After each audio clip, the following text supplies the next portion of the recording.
సహస్రదళ కమల వికాసం విరాట్ యోగా 1000.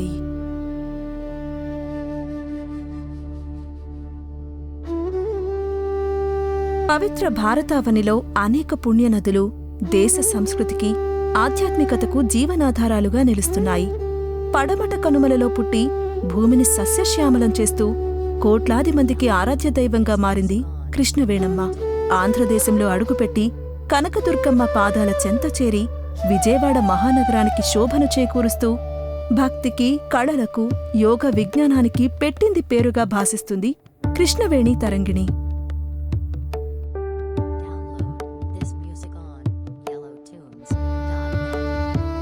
కనకదుర్గమ్మ దివ్య ఆశీస్సులతో కళకళలాడుతున్న విజయవాడకు దేవుని ఆదేశానుసారం ఒక యోగి 1999 ఆగస్టు 8వ తేదీన తన యోగంతో పునీతమైన పాదాలతో అడుగుపెట్టాడు. అచంచల విశ్వాసంతో అలుపెరుగని పరిశ్రమే లక్ష్యంగా ఆ మహనీయుడు యోగంపై చేసిన కృషి అద్వితీయం, అపురూపం, అసామాన్యం. ఆయన కార్యదీక్షయే నేటికి సహస్ర శిబిరాలుగా యోగం విస్తరించింది. ఆయనే మన గురుదేవులు డాక్టర్ శ్రీ వెంకటేశ్వర యోగి.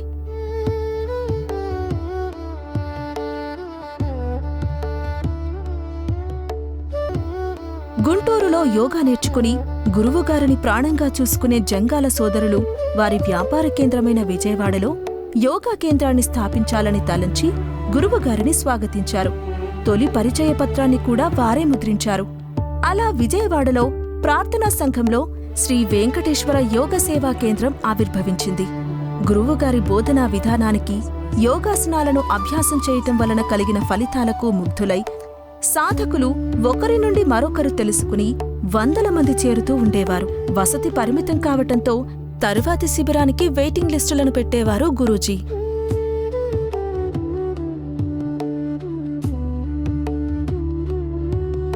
దినదిన ప్రవర్ధమానమవుతూ యోగా కేంద్రం శాఖోపశాఖలుగా విస్తరించింది.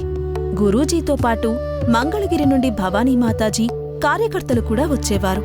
స్థానికంగా ఉన్న ఉత్తములైన యోగా సాధకులు గురువులుగాను, కార్యకర్తలుగాను తీర్చిదిద్దితే ఎక్కువ మందికి యోగ విజ్ఞానం అందుతుందనే సదాశయంతో గురూజీ అనేక మందిని గురువులుగా తనంతటి వారిగా మలిచారు.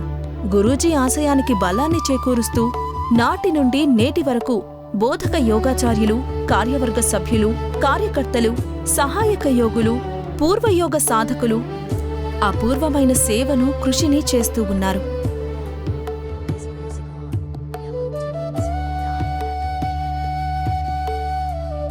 విజయవాడ మహానగరంలో కాలక్రమంలో విజయవాడ 1వ పట్టణంతో పాటు భవానీపురం, పటమట, హనుమాన్పేట, కృష్ణలంక, మాచవరం శాఖలు విస్తరించి విజయవాడ పరిసర ప్రాంతాలకు కూడా యోగా పరిమళాలు విరజిమ్ముతున్నాయి.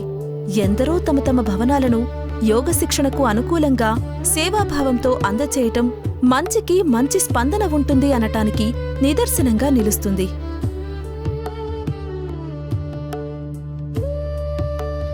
గురూజీ బోధనలోని సేవను, ఆధ్యాత్మిక చింతనను ఆదర్శంగా తీసుకుని భారతీయ సంస్కృతికి ఆలంబనగా నిలిచే లలిత కళలను, సంగీత కచేరీలను, అన్నదాన, రక్తదాన కార్యక్రమాలను, ఇంకా ఎన్నో కార్యక్రమాలను విజయవాడ యోగా సాధకులు నిర్వహించడం ముదావహం. విజయవాడలో క్రిందటి సంవత్సరం కనీవినీ ఎరుగని రీతిలో వచ్చిన వరదలకు నిరాశ్రయులైన ప్రజానీకానికి యోగా కేంద్ర సభ్యులు అందజేసిన సహాయం చరిత్రలో నిలిచిపోతుంది.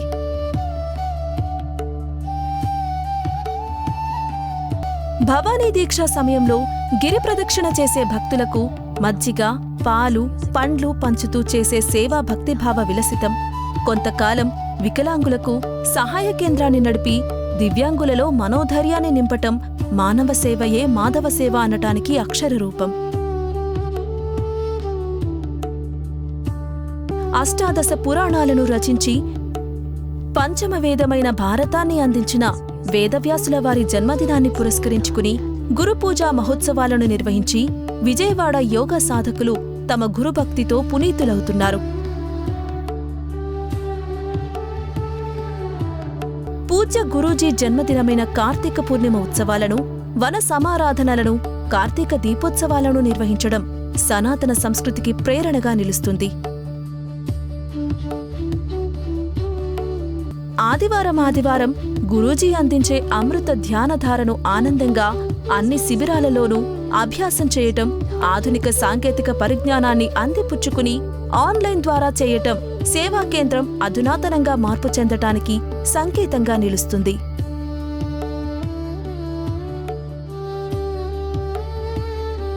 గురూజీ పిలుపు ఇస్తే విజయవాడ యోగమిత్రుల ప్రతిస్పందన విశేషంగా ఉంటుంది. తీవ్రవాదులు భారతీయులపై కాల్పులు జరిపినప్పుడు తీవ్రవాదాన్ని వ్యతిరేకిస్తూ నిర్వహించిన శాంతియాత్రలు కనువిప్పును కలిగించాయి.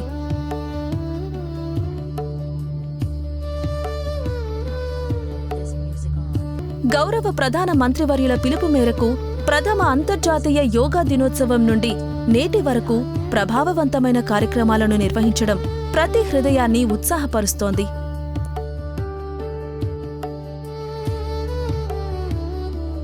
విజయవాడ గురువులలో శ్రీ కౌంతేయ యోగి గురూజీ, శ్రీ వేమన యోగి గురూజీలు అమెరికా సంయుక్త రాష్ట్రాలకు వెళ్లినప్పుడు యోగ శిక్షణా శిబిరాలను నిర్వహించడం మన శ్రీ వెంకటేశ్వర యోగ సేవా కేంద్రానికి అంతర్జాతీయ ఖ్యాతిని తెచ్చిపెట్టింది. మన గురుదేవులు డాక్టర్ శ్రీ వెంకటేశ్వర యోగి గురూజీ మనిషికి దైవభక్తి ఎంత ముఖ్యమో దేశభక్తి కూడా అంతే ముఖ్యమని చెబుతారు. కృష్ణాష్టమి, శ్రీరామనవమి, ఉగాది, వినాయక చవితి, సంక్రాంతి ఉత్సవాలతో పాటు భారత స్వాతంత్ర దినోత్సవం, భారత గణతంత్ర దినోత్సవాలను కూడా దేశభక్తితో జరుపుకోవడం యోగా సాధకులకు అలవడిన ఉత్తమ లక్షణం. ఆత్మవత్ సర్వభూతాని అన్న ఆర్షధర్మ వాక్యాన్ని శ్రీ గురూజీ అనుసరిస్తారు. నీ వల్లనే నీ పొరుగువారిని ప్రేమించుము అన్న ప్రవక్తల మాటలకు విజయవాడ యోగా శాఖలు కార్యరూపాలు. ముస్లింలు, క్రిస్టియన్లు ప్రతినిత్యం మన యోగాకి వస్తూ సనాతన సాంప్రదాయంలోని విలువలను గ్రహించి ఆసన ప్రాణాయామాలనే కాక ఓంకారాన్ని కూడా సాధన చేయటం విశేషం. యోగా కేంద్రం ప్రజలను ఆదరిస్తున్న తీరుకు ఇది నిదర్శనం.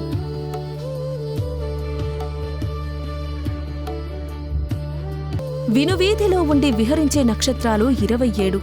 నేటికి మన గురూజీ విజయవాడ నగరానికి వచ్చి యోగ శిబిరాన్ని ప్రారంభించి 27 సంవత్సరాలయ్యింది. ప్రతి సంవత్సరం ఒక నక్షత్రంలా భాసిస్తూ ఆరోగ్య కాంతుల్ని సమాజానికి అందిస్తూ విజయవాడలో యోగా శాఖలు తరిస్తున్నాయి.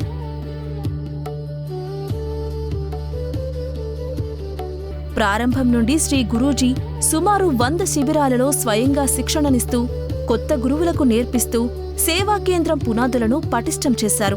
ఈ విశిష్టమైన కృషిలో గురూజీ సోదరి శ్రీమతి భవానీ యోగి మాతాజీ సహకారం మరువలేనిది. వారు సుమారు 15 శిబిరాలను నిర్వహించారు. శ్రీమతి దీపికా యోగి, శ్రీ ప్రబంధ యోగి దంపతులు ప్రారంభ సంవత్సరం నుండే గురూజీ వెన్నంటే నడిచారు. ఈ పుణ్య దంపతులు సుమారు 120 శిబిరాలను నిర్వహించారు. విజయవాడలో గురూజీ స్వయంగా నేర్పిన కాలంలోనే యోగాలో చేరి కమిటీలో సేవలు చేస్తూ గురువుగా వికసించిన వారు శ్రీ మునివర యోగి గురూజీ. వీరికి గురూజీ మాట వేదవాక్కు. తూచా తప్పకుండా నియమాలను పాటిస్తారు. వీరు సుమారు 150 శిబిరాలను నిర్వహించారు. వేదాంత విద్యలో ప్రావీణ్యతను సంపాదించి గురువుగారి అడుగుజాడల్లో నడిచే శ్రీ మహాబల యోగిగారు నిర్వహించిన శిబిరాలు రాశికన్నా వాసికి మిన్నగా నిలిచాయి. సుమారు 80 శిబిరాలను నిర్వహించారు.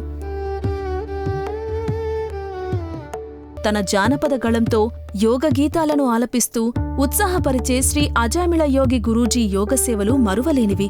ఉపాధి రీత్యా విజయనగరానికి వెళ్లి కూడా అక్కడ శిబిరాలను నిర్వహించిన ఘనత వీరిది. వీరు సుమారు 40 శిబిరాలను నిర్వహించారు. కార్యదీక్షకు, సంకల్పశక్తికి, శ్రమను లెక్కచేయనితనానికి, అవిశ్రాంత సేవకు, అచంచల గురుభక్తికి నిదర్శనంగా నిలిచేవారు శ్రీ కళాధర యోగి గురూజీ. వీరు అత్యధికంగా 184 శిబిరాలను నిర్వహించిన ఘనులు. ఖమ్మం వంటి సుదూర ప్రాంతాలకు కూడా వెళ్లి శిబిరాలను నిర్వహించడం వీరికే సాధ్యమైంది.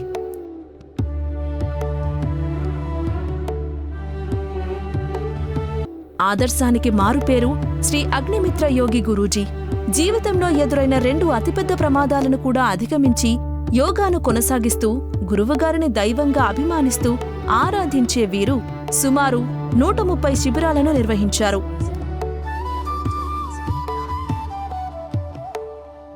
నిర్మలత్వం, నిష్కపటం, గురువుగారి పట్ల పరిపూర్ణ విశ్వాసం, వైద్యంలో ప్రావీణ్యం కలిగిన శ్రీ అనాథ రక్షక యోగి గురూజీ సుమారు 100 శిబిరాలను నిర్వహించి ఆదర్శంగా నిలిచారు.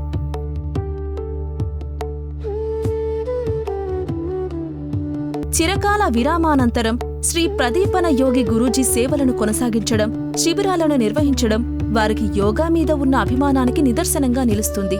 వీరు 8 శిబిరాలను నిర్వహించారు.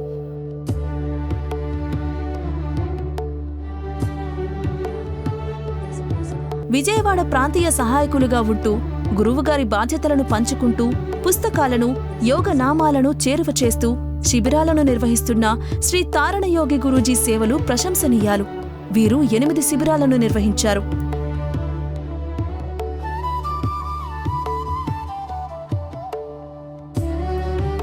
కళా సాంస్కృతిక రంగాలలో నిష్ణాతురాలైన శ్రీమతి శోభాయోగి మాతాజీ వారి శాఖ శిబిరాలలో గురువుగారికి సహకరిస్తూ సేవలను అందిస్తున్న విదూషీమణి. గురూజీ గారి కొరకు వారు భక్తితో అల్లిన కుసుమ మాలికలు విశేషమైనవి.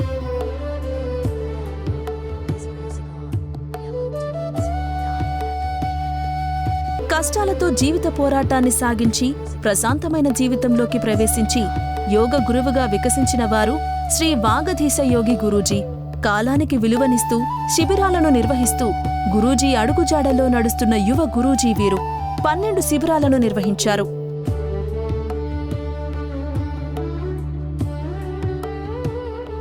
మధుర కోమల మంజుల వాగ్విభూషిణి, లలిత కళా సంపన్న లక్ష్మీ విలాసిని శ్రీమతి మంజుల యోగి మాతాజీ గురువుగా బాధ్యతలను స్వీకరించిన నాటి నుండి నేటి వరకు అవిశ్రాంతంగా శిబిరాలను నిర్వహిస్తూ యోగ సేవలో పునీతమవుతున్నారు. వీరు అనతి కాలంలోనే 26 శిబిరాలను నిర్వహించి నేటి సహస్ర శిబిర మహోత్సవం విరాట్ యోగా ఒక 1000కి చేయూతగా నిలిచారు.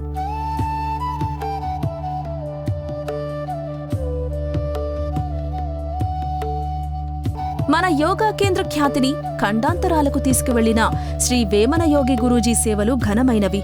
వారు నిబద్ధతకు, నియమ ఆచరణకు, దీక్షకు మారుపేరు. వారు 5 శిబిరాలను నిర్వహించారు.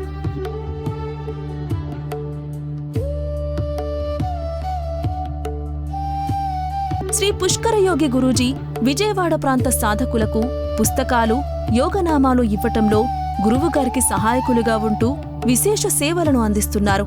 వారు త్వరలోనే శిబిరాలను నిర్వహించే భాగ్యాన్ని పొందగలరు.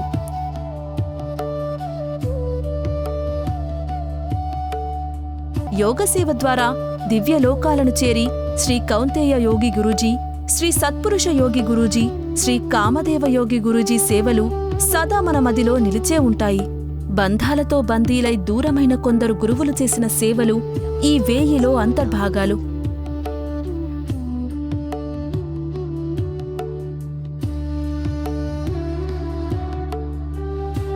గురువు కేంద్రంగా ఉంటే ఆ గురువుకు పరివారంగా ఉంటూ సేవలను అందించడంలో కార్యకర్తల కృషి మరువలేనిది. గురూజీ విశిష్టమైన ప్రణాళికలో కార్యవర్గానిది కూడా ప్రముఖ స్థానం. సిద్ధాంతబోధ గురువులు చేస్తే ఆ సిద్ధాంతానికి ప్రచారకులుగా నిలిచేవారు కార్యవర్గం వారు. విజయవాడలో నెలకొని ఉన్న అన్ని శాఖల కార్యవర్గం వారికి సదా గురూజీ ఆశీస్సులు లభించాలని ఆశిద్దాం.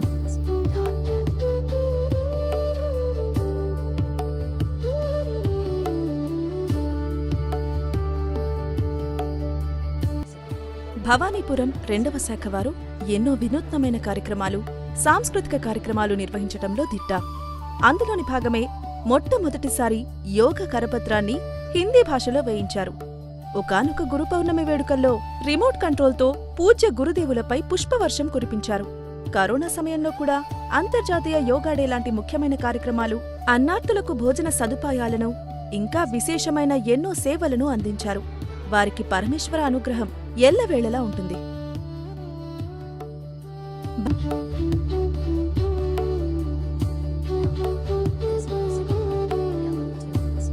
ఈ సహస్ర శిబిరాల మహాపూర్ణోత్సవంలో పాలుపంచుకోవడం పూర్వజన్మ సుకృతం.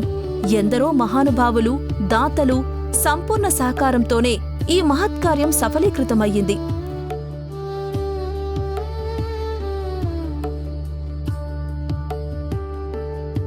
పూజ్య గురూజీ డాక్టర్ శ్రీ వెంకటేశ్వర యోగి గురూజీ సంకల్ప బలంతో, వారి గురు పరంపర ఆశీర్వాద బలంతో, దైవానుగ్రహంతో, అందరి సంపూర్ణ సహకారంతో 1000 శిబిరాల ఈ ప్రయాణం, ఈ మహాయోగ యజ్ఞం, ఈ నిస్వార్థ సేవా మహాకార్యం దిగ్విజయంగా పూర్తి కావటంతో అందరి హృదయాలలోనూ ఆనందకాంతులు ప్రకాశిస్తున్నాయి.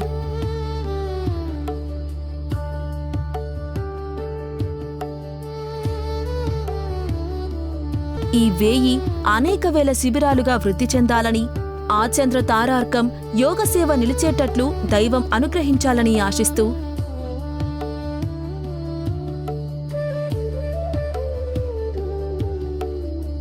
శ్రీ వెంకటేశ్వర యోగ సేవా కేంద్రం, విజయవాడ, భవానీపురం 2వ శాఖ కార్యవర్గం.